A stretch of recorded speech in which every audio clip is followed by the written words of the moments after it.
Picture this. A girl's scream echoes through the stone corridors of Bletsoe Castle on a winter night in 1457 AD. The sound cuts through the howling wind like a blade through silk. In a chamber lit only by flickering candles, 13-year-old Lady Margaret Beaufort grips the bloodied sheets beneath her, her small body convulsing with pain that no child should ever endure. The midwives whisper prayers in Latin, their faces grave in the dancing shadows. Outside, snow falls on the frozen ground of Bedfordshire, but inside this room, a future King of England is being torn from a girl barely past childhood herself. Margaret's auburn hair clings to her sweat-drenched face as another wave of agony crashes over her. She is dying, they think. The baby is too large, her hips too narrow.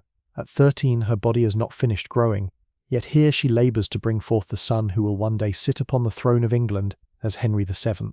The irony is lost on no one present. This child, born of such suffering, will end the bloodiest conflict in English history and found the Tudor dynasty that will reshape the world. Before diving into these forgotten stories of survival and suffering, if you enjoy learning about the hidden truths of history, consider hitting that like button and subscribing for more content like this. And please, comment below to let me know where you're listening from. I find it incredible that we're exploring these ancient stories together from different parts of the world, connected across time and space by our shared curiosity about the past. The girl writhing in that bed was no ordinary noble maiden. Lady Margaret Beaufort carried within her veins the blood of kings, specifically the blood of John of Gaunt, Duke of Lancaster, fourth son of Edward III. But royal blood, as Margaret would learn throughout her extraordinary life, could be both blessing and curse. In the savage political landscape of 15th century England, where the Wars of the Roses would soon tear the realm apart, such bloodlines made you either a valuable pawn or a dangerous threat. Margaret's path to that birthing chamber began years earlier, when she was still a child playing in the gardens of Bletsoe Castle. Born around May 1443 AD to John Beaufort, 1st Duke of Somerset, and Margaret Beauchamp of Bletsoe, she entered a world where alliances shifted like sand and marriage was the ultimate weapon of statecraft. Her father died when she was barely a year old, some say by his own hand after military defeats in France left him broken and disgraced. Others whispered of poison, for in those days whispers of poison followed every unexpected death of the nobility, like vultures following an army. The circumstances of John Beaufort's death haunted Margaret's early years. He had commanded English forces in France during the final phases of the 100 Years' War, watching helplessly as territory won by Henry V slipped away piece by piece. The military disasters ate at him like a cancer. When he returned to England in 1444 AD, courtiers noted his hollow eyes and trembling hands. He spoke little, ate less, and spent hours staring at nothing. On May 27, 1444 AD, he was found dead in his chambers at Wimborne Minster. The official cause was fever, but those closest to him knew better. Whether by blade, poison, or simply the weight of failure, John Beaufort had chosen death over dishonour. Margaret's mother wasted no time in securing her daughter's future. The Dowager Duchess Margaret Beauchamp understood the rules of survival in a world where women and children were only as valuable as the alliances they could cement. By the age of 6, little Margaret was betrothed to John de la Pole, son of William de la Pole, Duke of Suffolk. The contract bound two of England's most powerful families in an alliance that seemed unbreakable. But politics moved faster than childhood, and when Suffolk fell from grace and was murdered while crossing the English Channel in 1450 AD, that betrothal became worthless paper. Suffolk's crime had been negotiating the marriage of Henry VI to Margaret of Anjou and the surrender of Maine and Anjou to France, terms that enraged the English nobility and common people alike. His death was brutal even by the standards of the time. Dragged from his ship by pirates or political enemies, he was forced to kneel on the gunwale while one of his captors struck off his head with a rusty sword, requiring half a dozen clumsy blows. The Beaufort women learned early that survival meant adaptability. Her next betrothal came swiftly, to Edmund Tudor, Earl of Richmond, half-brother to King Henry VI through his mother's marriage to Owen Tudor. The Tudors were Welsh upstarts with questionable legitimacy, but they had one thing that mattered more than ancient bloodlines: the king's favour. Owen Tudor had been a court official who caught the eye of Catherine of Valois, Henry V's widow. Their secret marriage had scandalised the nobility, but produced two sons, Edmund and Jasper Tudor, whom Henry VI recognised and elevated to the peerage. In 1455 AD, when Margaret was approximately 12 years old, she was married to Edmund Tudor in a ceremony that sealed political alliances with words of love she barely understood and vows that would bind her to a destiny beyond imagining. The wedding took place at Bletsoe Castle, the same stronghold where Margaret had spent her childhood. The great hall was decorated with tapestries depicting the deeds of her Beaufort ancestors, while the chapel where they exchanged vows contained the tomb of her grandfather John Beaufort, Earl of Somerset. Edmund Tudor was a man in his 20s, seasoned by war and politics. Margaret was still growing out of her childhood clothes. The marriage was consummated immediately. There was no concept of waiting for physical maturity, in an age when noble girls were treated as broodmares for dynastic ambitions. The wedding night was a trauma that Margaret never spoke of in later life, but the evidence of its impact would be written in her body's permanent damage and her lifelong religious devotion that bordered on obsession. Within months of her wedding, Margaret's body began changing in ways that terrified her young mind. The older women around her spoke in hushed tones about her condition, their faces mixing joy for a potential heir with concern for such a young mother. Margaret's own mother watched her daughter's growing belly with deep anxiety. She had been 18 when Margaret was born, old enough to survive childbirth safely. At 12, soon to be 13, Margaret was attempting something that had killed countless women older and stronger than herself. But Edmund Tudor would never see his child born. In the autumn of 1456 AD, while campaigning in Wales against Yorkist forces, he was captured at Carmarthen Castle. The circumstances of his capture and subsequent death remain murky, wrapped in the fog of civil war and political intrigue. Some accounts suggest he was taken during a surprise attack while his forces were scattered across South Wales. Others hint at betrayal from within his own ranks. Whether he died of plague in his prison or was murdered by his captors remains one of history's unsolved mysteries. The plague explanation was convenient for his captors. Disease was common in medieval prisons, and claiming natural death avoided charges of murdering a royal half-brother. But contemporary chroniclers noted the suspicious speed of his decline and the refusal of his captors to allow physicians to attend him. What we know is that by November 1456 AD, 13-year-old Margaret was a widow, pregnant, and utterly alone in a world that was about to explode into civil war. The news of Edmund's death reached Margaret at Lamphay Palace in Pembrokeshire, where she had been staying while her husband campaigned. The messenger arrived on a rain-soaked November evening, his horse lathered with sweat from the desperate ride across Wales. Margaret was in the palace chapel, praying for her husband's safe return, when the messenger's boots echoed on the stone floor behind her. She knew before he spoke that her world had shattered. Jasper Tudor, Edmund's younger brother, took responsibility for his pregnant sister-in-law. The decision was both chivalrous and practical. Margaret carried the potential heir to the Tudor line, the child who might continue their family's royal connection. He brought her to his stronghold at Pembroke Castle in Wales, where the massive stone walls offered protection from the growing chaos outside. Pembroke was a fortress on the edge of the world, perched on cliffs above Milford Haven, where the Atlantic waves crashed endlessly against the rocks below. Here, in this remote Welsh castle, Margaret would endure the most harrowing experience of her young life. The journey to Pembroke in her advanced pregnancy was an ordeal in itself. Winter roads were barely passable, rutted with frozen mud and blocked by fallen trees. Margaret travelled in a horse-drawn litter, each jolt and bump sending pain through her swollen body. The journey that should have taken 2 days stretched to 5 as they navigated around flooded rivers and avoided bands of armed men whose loyalties were unknown. Pembroke Castle in winter was a harsh refuge. Built on a limestone outcrop above the Pembroke River, the castle dominated the landscape for miles around. Its great round keep, nearly 80 feet high, had withstood sieges and storms for 3 centuries. But comfort was not its purpose. Survival was. The castle's chambers were cold and draughty, warmed only by great fireplaces that devoured wood faster than servants could supply it. Margaret's rooms were hung with thick tapestries to block the wind that whistled through every crack in the ancient stones. The winter of 1456 to 1457 AD was particularly brutal. Ice formed on the inside of the castle windows, and the sea wind howled through every crack in the ancient stones. Margaret, her belly swollen with child, could barely walk the length of her chamber without exhausting herself. Her body, still that of a child in many ways, struggled under the burden it carried. The castle's physician, a learned man who had studied at the universities of Oxford and Paris, examined her with growing alarm. Her hips were too narrow, he confided to Jasper Tudor. The child was positioned badly. Birth would be dangerous, perhaps fatal. Dr. Lewis Carleon was a man who had delivered children to queens and peasants alike.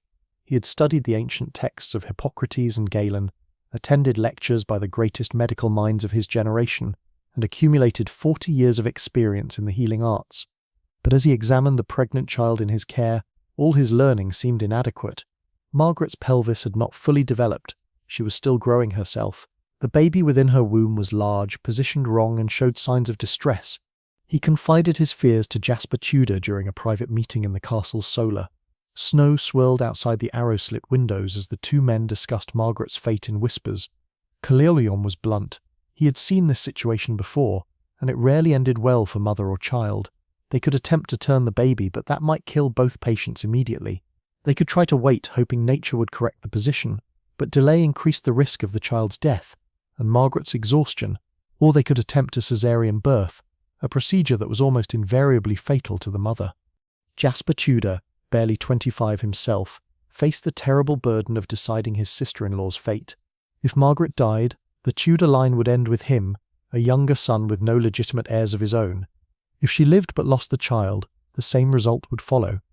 The political implications weighed heavily, but so did personal affection. He had grown fond of the brave, intelligent girl who had faced widowhood with such dignity. As Margaret's pregnancy progressed through the dark winter months, she displayed a maturity that belied her years.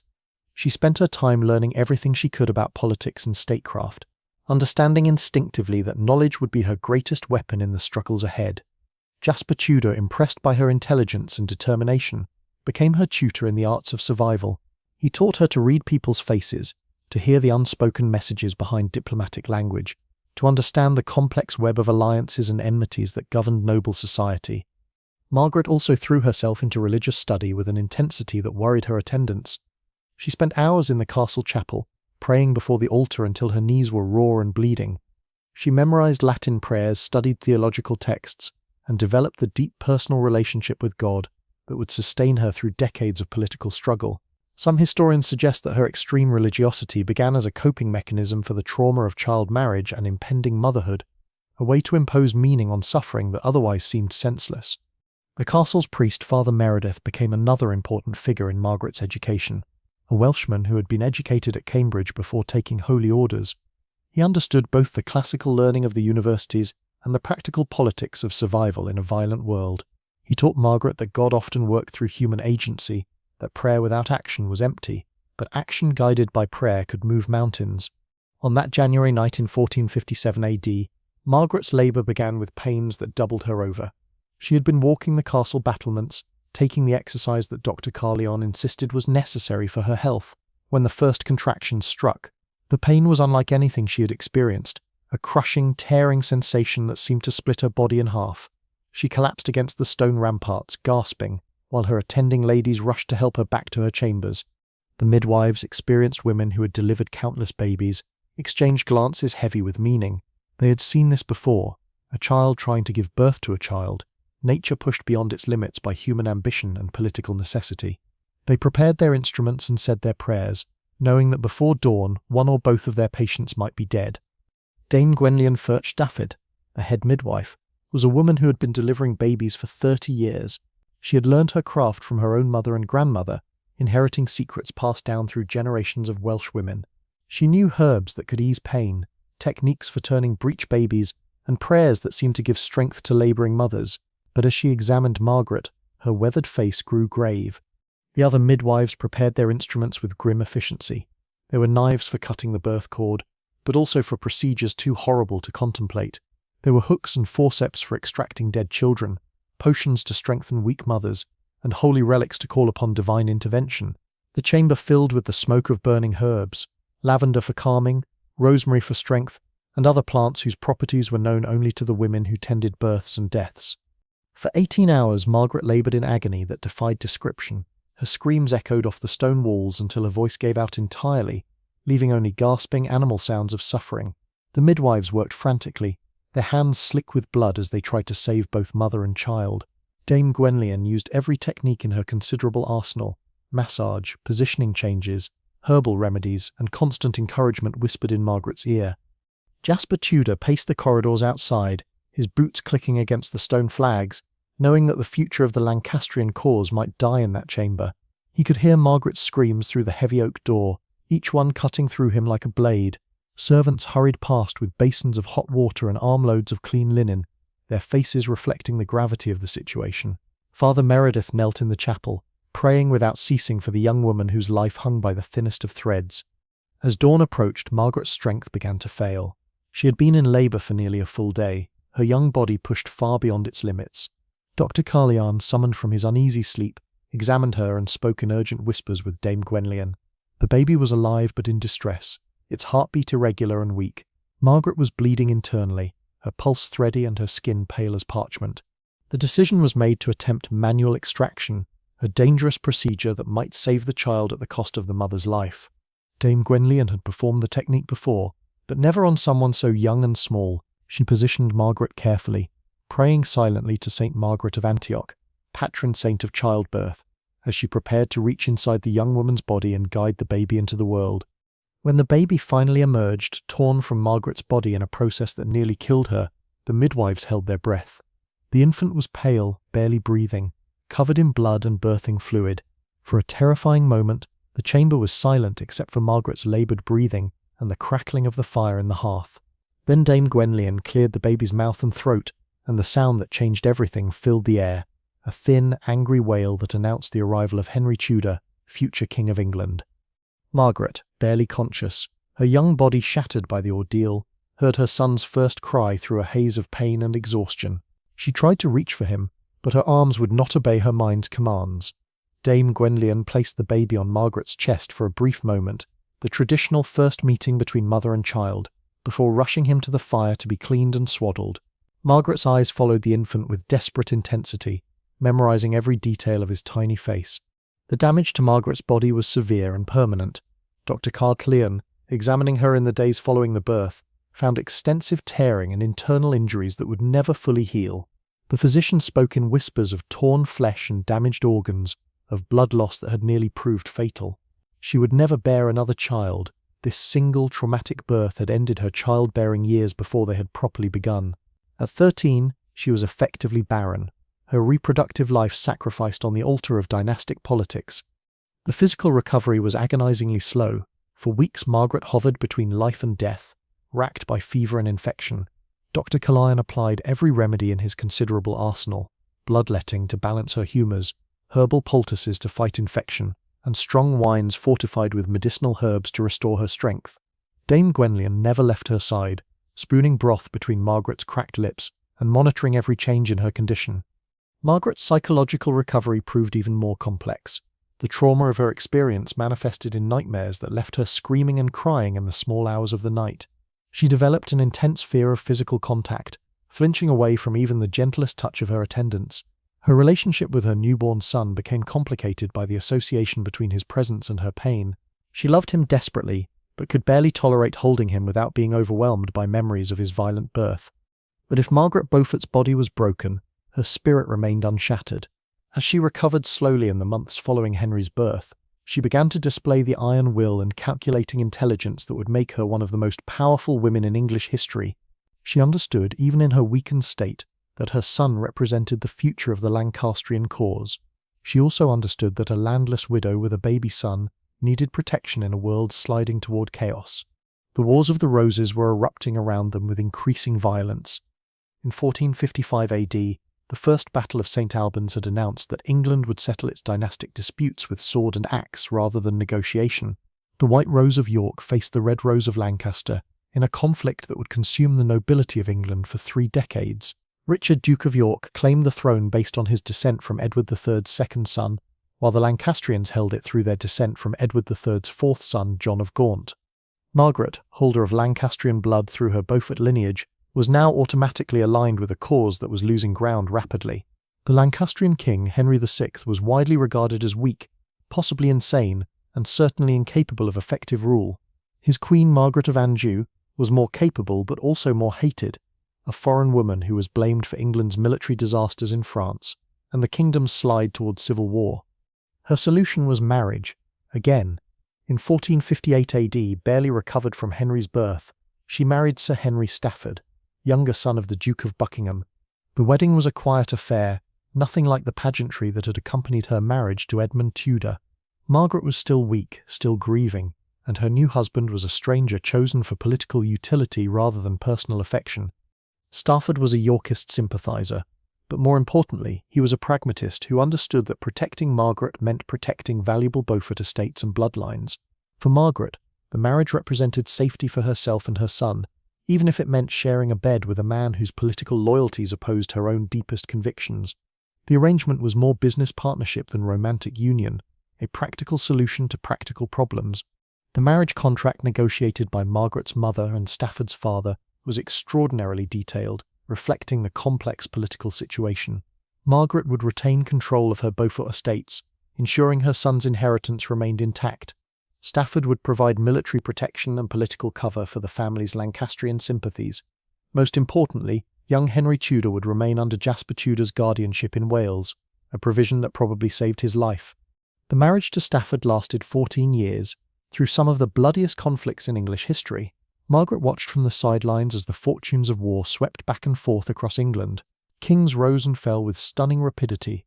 Henry VI deposed, Edward IV crowned, Henry VI restored, Edward IV triumphant again. Each change in the crown brought new dangers for those with questionable loyalties or valuable bloodlines. Margaret learned to navigate these treacherous waters with increasing skill. She cultivated relationships with women from both sides of the conflict, understanding that female networks often proved more durable than male alliances. She corresponded regularly with Elizabeth Woodville, Edward IV's queen, while maintaining secret communications with Margaret of Anjou in her French exile. These relationships required extraordinary diplomatic skill. A single misplaced word could bring charges of treason. Throughout these turbulent years, Margaret's son Henry remained in Wales under the guardianship of Jasper Tudor. The arrangement was practical but heartbreaking for Margaret. She saw her only child perhaps once or twice a year, and then only under carefully negotiated conditions. Henry grew from infant to boy to young man, as a stranger to his own mother, raised in the Welsh hills by his uncle, while she manoeuvred through the treacherous currents of English court politics. The separation was necessary but agonizing. Margaret poured her frustrated maternal instincts into letters, carefully coded messages that could pass through enemy lines without revealing dangerous information. She sent gifts when possible, books, clothes, small tokens that might remind Henry of the mother he barely knew, but mostly she existed in a state of constant anxiety, never knowing if her son was safe, healthy, or even alive. Henry's education in Wales was comprehensive and practical. Jasper Tudor ensured his nephew learned not just the usual noble accomplishments, riding, swordsmanship, music, and dance, but also the harder skills of survival. Henry learned to speak Welsh fluently, to understand the rhythms of rural life, and to command the loyalty of men who owed him nothing but respect. These lessons would prove invaluable when he finally returned to claim his throne. Margaret's own education continued through her marriage to Stafford. She learned to manage vast estates, to read financial accounts, and to understand the complex web of obligations that bound medieval society together. She studied law, history, and theology with the intensity of a university scholar. Her library grew to become one of the finest private collections in England, filled with works in Latin, French, and English on subjects ranging from military strategy to mystical theology. In 1461 AD, everything changed again. Edward IV won a decisive victory at the Battle of Towton, the bloodiest engagement ever fought on English soil. An estimated 50,000 men met on a snow-covered field in Yorkshire on Palm Sunday, March 29, 1461 AD. By evening, nearly half of them were dead. The Lancastrian cause lay in ruins, its leadership scattered or dead. Henry VI fled to Scotland, while Margaret of Anjou sailed for France with her young son Edward of Westminster. The aftermath of Towton created a new and dangerous situation for Margaret. Her Lancastrian blood made her automatically suspect in Edward IV's eyes, but her marriage to Stafford provided some protection. More dangerously, her infant son in Wales represented a potential rallying point for Lancastrian resistance. Edward IV had already demonstrated his willingness to execute enemies. Would he extend that policy to children? Margaret spent sleepless nights wondering if soldiers would come for Henry, if she would wake one morning to news that her son was dead. She developed an elaborate intelligence network, paying servants and merchants for news from Wales, bribing clerks for copies of royal correspondence, doing everything possible to stay ahead of potential threats. The constant vigilance was exhausting, but it kept her son alive. In 1469 AD, Henry Stafford was wounded fighting for Edward IV at the Battle of Edgecote. The injury, a deep gash in his thigh that became infected, left him partially disabled and increasingly bitter about his service to the Yorkist cause. He had risked his life for Edward IV and received little recognition or reward. The disappointment ate at him, making him receptive to Margaret's subtle influence. Margaret nursed her injured husband through months of painful recovery, using the time to gradually shift his political loyalties. She never directly advocated for the Lancastrian cause. That would have been too dangerous. Instead, she planted seeds of doubt about Edward IV's competence, shared stories of Yorkist corruption and incompetence, and gradually convinced Stafford that his service had been inadequately rewarded. The process required extraordinary psychological skill. Margaret had to overcome years of Yorkist loyalty, personal gratitude for Edward IV's mercy, and Stafford's natural caution. She did it through patience, repetition, and careful manipulation of his wounded pride. By 1470 AD, when the Earl of Warwick began his rebellion against Edward IV, Stafford was ready to switch sides. In 1470 AD, the political kaleidoscope shifted again. Richard Neville, Earl of Warwick, the powerful noble known as the Kingmaker, fell out with Edward IV and allied himself with Margaret of Anjou to restore Henry VI to the throne. The alliance was bizarre. Warwick had originally put Edward IV on the throne and fought against Henry VI for years, but politics made for strange bedfellows, and Warwick's wounded pride overcame his previous loyalties. Margaret watched these developments with intense interest and growing hope. If Henry VI could be restored, if the Lancastrian cause could triumph, then perhaps her son could return from Welsh exile. She began to reach out carefully to other Lancastrian sympathisers, testing the waters for a potential uprising. The communications were extraordinarily dangerous. Discovery would mean death for everyone involved. The restoration of Henry VI in October 1470 AD seemed like a miracle to Margaret. Edward IV fled to Burgundy, his brother Richard of Gloucester at his side, while Henry VI was led from the Tower of London and formally restored to his throne. The poor mad king seemed bewildered by the turn of events, unsure how he had gone from prisoner to monarch overnight. Margaret attended his restoration ceremony at Westminster, seeing for herself how feeble and confused the Lancastrian king had become. But the restoration proved short-lived. Edward IV returned from exile in March 1471 AD with Burgundian support and a small army of hardened mercenaries. He moved quickly, gathering support from nobles who had grown tired of the chaos and uncertainty. The decisive confrontation came at Barnet on April 14, 1471 AD, where Warwick was killed in the fighting. 2 weeks later, at Tewkesbury on May 4, 1471 AD, the Lancastrian cause died forever. In 1471 AD, everything changed. The Battle of Tewkesbury saw the final defeat of the Lancastrian cause and the death of Edward, Prince of Wales, the last direct heir to Henry VI's throne. The prince died in the fighting, though some accounts suggest he was murdered after being captured. His death, combined with the mysterious disappearance of Henry VI himself shortly afterward, ended the direct Lancastrian line. Suddenly, Margaret's teenage son became the most viable claimant to the Lancastrian succession, and therefore one of the most dangerous people in England. His claim was complicated and distant, tracing through the Beaufort line and complicated by questions about legitimacy that had been raised generations earlier. But in the absence of any direct Lancastrian heirs, Henry Tudor's claim began to look increasingly significant to those who opposed Yorkist rule. Jasper Tudor, recognizing the immediate threat to Henry's life, made a desperate decision. He would take the boy into exile rather than risk capture and almost certain execution. The decision was heartbreaking but necessary. Staying in Wales meant death, but exile meant abandoning everything and everyone Henry had ever known. On a storm-lashed night in September 1471 AD, 14-year-old Henry Tudor boarded a ship at Tenby and sailed into 14 years of exile in Brittany. The departure was hurried and dangerous. Yorkist forces were closing in on the last Lancastrian strongholds in Wales. Henry and Jasper had perhaps an hour's warning before enemy soldiers arrived at Pembroke Castle. Margaret was not present for her son's departure. She was in England, unaware that her child was fleeing for his life until days later. When the news finally reached her, the shock was overwhelming.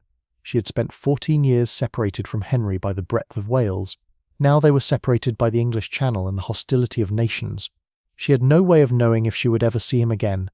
Standing on the Welsh cliffs in her imagination, wind whipping her cloak around her body, Margaret faced the possibility that she had just lost everything that mattered to her. Her son was gone, possibly forever. Her cause was defeated, its leaders dead or scattered.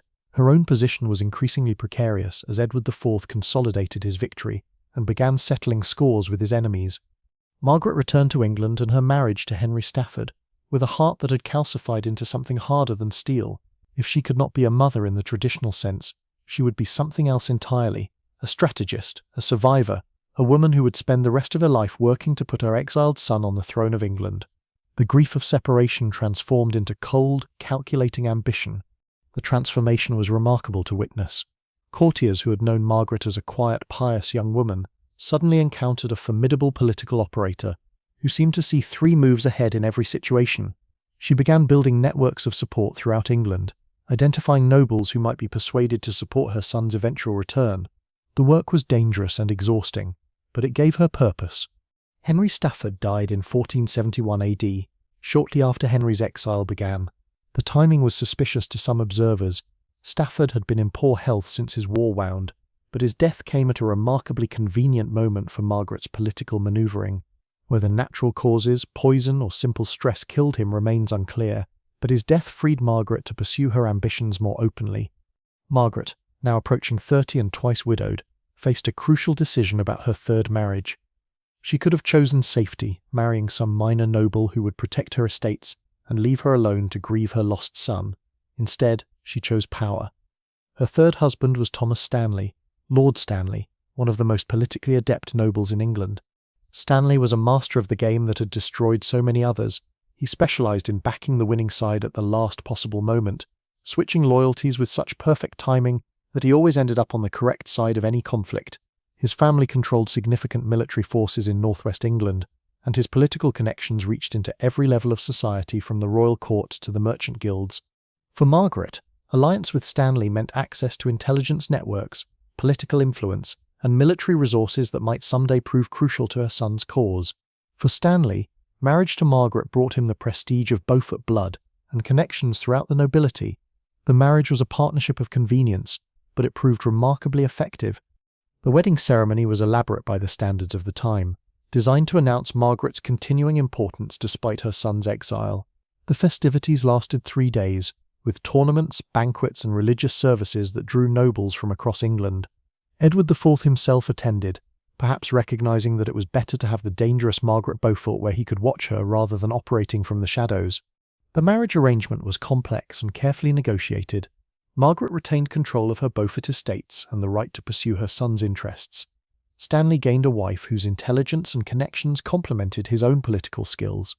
Both understood that their partnership was based on mutual advantage rather than romantic love, a pragmatic solution to the challenges they faced. Together they navigated the dangerous final years of Edward IV's reign, surviving purges and political upheavals that destroyed many of their contemporaries. Margaret used her position as Stanley's wife to gather intelligence about royal policy and to maintain communications with exiles and potential supporters. Stanley provided cover for her activities while building his own power base for whatever conflicts might come. Meanwhile, in Brittany, Henry Tudor was growing into manhood in exile. The Duchy of Brittany was technically independent, ruled by Duke Francis II, but it was caught between the competing pressures of France and England. Henry's position there was precarious. He was valuable as a potential ally or bargaining chip, but also dangerous as a focus for English opposition to Edward IV. Letters between mother and son became even more infrequent and carefully coded as the years passed. They used false names, invisible inks, and elaborate codes to communicate. Messages were hidden in seemingly innocent correspondence about trade or family matters. The system was cumbersome and unreliable, but it maintained the vital connection between Margaret's intelligence network in England and Henry's court in exile. Margaret lived with the constant fear that her son was dead, killed by assassins sent by York, or simply claimed by disease or accident in a foreign land. The not knowing was perhaps worse than definitive tragedy would have been. She developed an elaborate system of informants who brought her news from Brittany: merchants, pilgrims, diplomats, anyone who had seen her son or heard news of his welfare. The intelligence network Margaret built was extraordinary in its scope and sophistication. She had informants in royal palaces, merchant guilds, monastic houses, and noble households throughout England and the continent. Information flowed to her through a web of secret communications that would have impressed professional spy masters. She knew about troop movements before some commanders did, heard court gossip before it reached the king's ears, and monitored the health and loyalties of potential allies and enemies. Edward IV died unexpectedly in April 1483 AD, leaving his 12-year-old son Edward V to inherit the throne. The king's death was sudden but not entirely surprising. He had lived hard, eating and drinking to excess, and his health had been declining for years. But his death at age 40 threw the kingdom into immediate crisis, since a child king required a regency that could easily become a dictatorship. But the boy king would never be crowned. His uncle Richard, Duke of Gloucester, seized power in a coup that shocked even the violence-hardened nobility of England. Young Edward V and his brother Richard disappeared into the Tower of London, never to be seen alive again. Richard III was crowned king in July 1483 AD, but his reign began under a cloud of suspicion that would never lift. For Margaret, Richard's usurpation represented both terrible danger and unprecedented opportunity.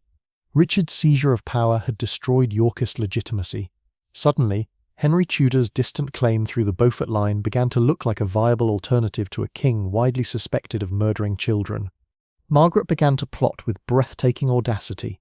Working through Bishop John Morton and other exiles, she coordinated a rebellion within England while arranging for her son to invade from Brittany. The conspiracy required perfect timing, extensive financing, and communications across hundreds of miles of hostile territory. The rebellion collapsed in October 1483 AD, when betrayal exposed Henry's planned invasion. Margaret watched in horror as her co-conspirators were executed. She escaped death only because of her marriage to Stanley, but was placed under house arrest and stripped of her titles. But Margaret was not defeated. Even under arrest, she continued plotting through coded letters and trusted servants. She spent months planning not just her son's return, but his successful reign as king. When Henry finally invaded at Milford Haven in August 1485 AD, Margaret's patient cultivation of the Stanley family paid its ultimate dividend. At Bosworth Field on August 22, 1485 AD, Richard III died fighting in the mud of Leicestershire. The Stanley forces positioned to support Richard instead turned on him in a betrayal Margaret had orchestrated through years of careful manipulation. Her son was King of England. After 28 years of separation, 14 years of exile, and decades of patient planning, Henry VII had triumphed. Margaret became the most powerful woman in England, but she never again enjoyed the simple relationship of mother and child that had been stolen from her by political necessity. Margaret lived to see her son establish the Tudor dynasty, marry Elizabeth of York to unite the warring houses, and father the prince who would become Henry VIII. She died in 1509 AD, just days after Henry VIII's coronation, having completed an arc of ambition that began in the blood-soaked birthing chamber at Pembroke Castle. The cost of Margaret's success cannot be calculated in simple terms. She sacrificed her body to give England a king, her motherhood to political necessity, her personal happiness to dynastic ambition. The 13-year-old girl screaming in labour at Pembroke Castle could never have imagined the woman she would become, the king's mother, the founder of a dynasty, the woman who ended the Wars of the Roses through maternal love, transmuted into political gold. In Westminster Abbey, where Margaret Beaufort lies in her tomb of black marble, visitors can read the Latin inscription that summarises a life of extraordinary achievement built upon extraordinary sacrifice. But they cannot hear the echoes of that long-ago scream, the sound of a child in agony, bringing forth the future of England. That sound and the story it began remains buried in the stone walls of a Welsh castle, where the Atlantic waves still crash against the cliffs, and the wind still howls through the ancient stones, carrying whispers of a girl who became a queen mother through suffering that no child should ever endure.